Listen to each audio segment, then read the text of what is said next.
High tears, வணக்கம். Exercise 2.1 சாமி முதல் கணக்கு. அதுக்கு முன்னாடி பின் வருவனவற்றை சுருக்குக. என்ன மகா இது? ஐ அப்படின்னா ஐ பவர் 1947 + ஐ பவர் 1950. என்ன மகா ஐ அப்படின்னு சொன்னால் இமேஜினரி யூனிட். ஐ அதான் இமேஜினரி பார்ட். ஓகேவா? அப்போது ஒரு ஒரு எண்ணுடைய மதிப்புக்கு நம்ம கண்டுபிடிக்க போகிறோம்னா அது ரெண்டு பார்ட்டாக வரலாம். ஒன்று ரியல் பார்ட், இன்னொன்று இமேஜினரி பார்ட்டுன்னு சொல்லுவாங்க. இந்த நீங்கள் 10th 3வது பாடத்தில் படிச்சிருப்பீங்க. சூத்திரத்தை பயன்படுத்தி தீர்க்கன்னு சொல்லிட்டு கொடுத்துருப்பாங்க. அப்போ எக்ஸ் ஈக்குவல் டு ஃபார்முலா போடுவோம். Plus b plus or minus square root of b square minus 4ac by 2n போடுவோம். இப்போ இதெல்லாம் நான் உதாரணத்துக்கு வச்சுக்கிறேன். ஆறுன்னு வருது, plus or minus square root of இதனுடைய மதிப்பு சொல்லலாம் -3ன்னு வருது, பை 2n போடுறோம். பை 2ன்னு வருதுன்னு வச்சுக்கலாம். ஓகே, இதை ஷார்ட் அவுட் பண்ணால் எக்ஸனுடைய மதிப்பு இது வருது. அதாவது இது ஒரு நம்பரு, இது ஒரு நம்பரு, பை 2 இருக்குது, நடுவில் ப்ளஸ் ஆர் மைனஸ் இருக்குது. இப்போ போட்டலாம். இந்த ரெண்டானது 3 6க்கு சொந்தம், ஸ்கொயர் ரூட் ஆஃப் -3க்கு சொந்தம்னு சொல்லிட்டு. இப்போ இது என்ன மகா? இது ஸ்கொயர் ரூட்டுக்குள்ளே மைனஸ் வருது. என்ன அப்படின்னு சொன்னால் அந்த ஸ்கொயர் ரூட் ஆஃப் -3 எப்படி போயிருக்கலாம்? 3 × -1ன்னு போடலாம். இந்த ஸ்கொயர் ரூட் ஆஃப் ஆனது 3க்கு சொந்தம், -1க்கு சொந்தம். இதை ஸ்கொயர் ரூட் ஆஃப் 3 அப்படி தான் போட போகிறோம். இந்த ஸ்கொயர் ரூட் ஆஃப் -1னுடைய மதிப்பு ஐ. ஓகே செல்லம், நான் 10th படிக்கும்போது எனக்கு இது கொடுத்துருந்தாங்க. உங்களுக்கு 10th இதை நான் சொல்லியிருப்பேன். சில குழந்தைங்களுக்கு நினைவு இருக்காது, இருந்தாலும் ரீகால் பண்ணி பார்த்துக்கோங்க. ஓகேவா? ஸ்கொயர் ரூட் ஆஃப் -1 மதிப்பு தான் சாமி ஐ. இப்போ இதுக்கு முன்னாடி இருக்கிறதுனா வரும் ப்ளஸ் ஆர் மைனஸ் 6, இங்கே முன்னாடி 6 பை 2. இப்போது இதுதான் ரியல் பார்ட், இதுனாது இமேஜினரி பார்ட். ஐ வந்திருக்குல்ல, இமேஜினரி பார்ட். அப்போ ஸ்கொயர் ரூட்டுக்குள்ளே மைனஸ் வரும் பொழுது அது இமேஜினரி பார்ட்டுன்னு சொல்லுவோம். இதான் கற்பனை மூலம் சொல்லுவோம். இது மெய் மூலம், இது கற்பனை மூலம்னு சொல்லுவோம். ஓகேவா? இப்போ இந்த ஐயனுடைய மதிப்பு தான் அது ஸ்கொயர் ரூட் ஆஃப் -1.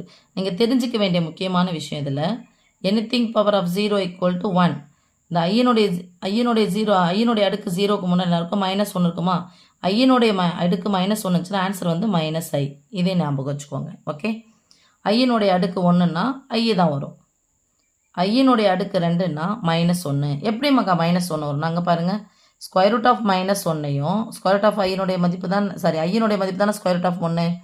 அப்போ ஐ ஸ்கொயர்னா அது ஸ்கொயர் ரூட் ஆஃப் 1ஐயும் ஸ்கொயர் ரூட் ஆஃப் 1ஐயும் பெருக்குனா வெறும் ஸ்கொயர் ரூட் ஆஃப் -1ஐயும் ஸ்கொயர் ரூட் ஆஃப் -1ஐயும் பெருக்குனா 2 முறை வந்திருக்கா? அப்போ 2 முறை வந்துருச்சுன்னா square root of -1 the whole square. அத்தனை முறை வந்திருக்கு, 2 முறை வந்திருக்கு. ஸ்கொயரும் ஸ்கொயர் ரூட்டும் கேன்சல், மீதினா சமை கிடைக்கும் -1. தான் இந்த -1. அப்போ ஐ கியூப்னா என்னமாகா அப்படின்னு சொன்னால் ஐ ஸ்கொயர் கூட யாரை பெருக்கணும்? ஐயை பெருக்கணும். அடிமானங்கள் ஒரே மாதிரி இருந்து நடுவில் பெருக்கணும்னுச்சுன்னா அடுக்குகள் என்ன பண்ணிக்கணும்?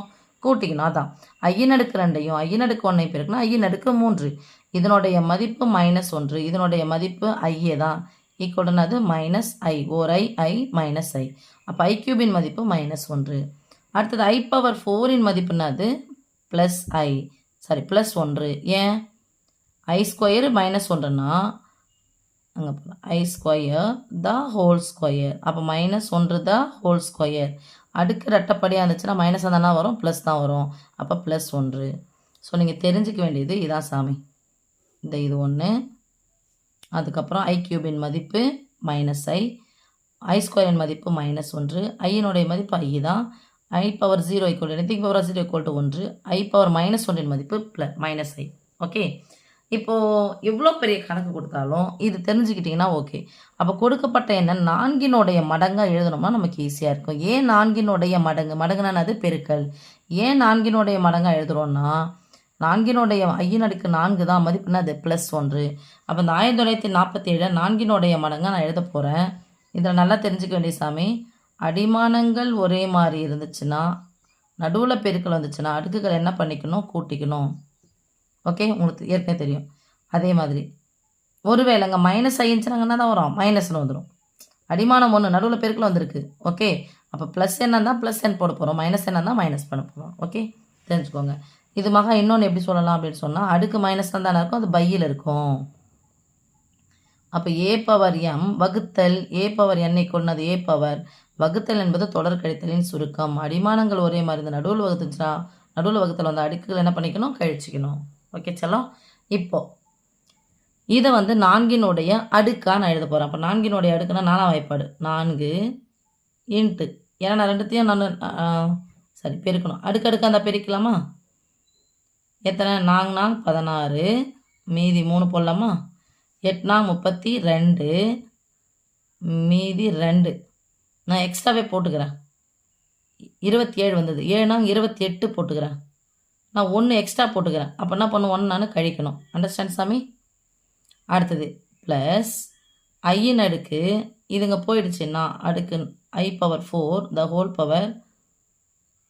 இது 1 நான் எக்ஸ்ட்ரா போட்டேன், 1 கழிச்சிட்டேன். நான் 2 இங்கே வந்து 7 28, 28னா 48 வந்துடுச்சு. 2 எக்ஸ்ட்ரா இருக்குது, அப்போ ப்ளஸ் பண்ணிக்கணும். ஐயின் அடுக்கு 2 தட் இஸ் ஈக்குவல் டு இதுலேயும் சேமாக இருக்கா யார்? இதனுடைய மதிப்பு என்னது? 1 எத்தனை முறை போயிட்டு பாருங்களா? அதான் வரும், 1 தானே வரும். ஸோ இதனுடைய மதிப்பு ஃபுல்லாக 1, இதனுடைய மதிப்பு ஃபுல்லாக 1. இங்கே இருக்குதுன்னா சாமி ஐயின் அடுக்கு -1 இன்ட்டு ஐயின் அடுக்கு 2. சாரிங்க, ப்ளஸ் இருக்குது. செல்லம் இது 1, இதனுடைய மதிப்பு 1, இதனுடைய மதிப்பு என்ன ஆயிடுச்சு? 1 ஆயிடுச்சு. 1 அடுக்கு எத்தனை இதில் தான் கிடைக்கும்? 1 தான் கிடைக்கும். ஏற்கனவே ஐயின் அடுக்கு -1 நம்மனா எழுதலாம், மைனஸ் ஐன்னு எழுதலாமா? ஐ ஸ்கொயர்னுடைய மதிப்பு என்னது நமக்கு? -1.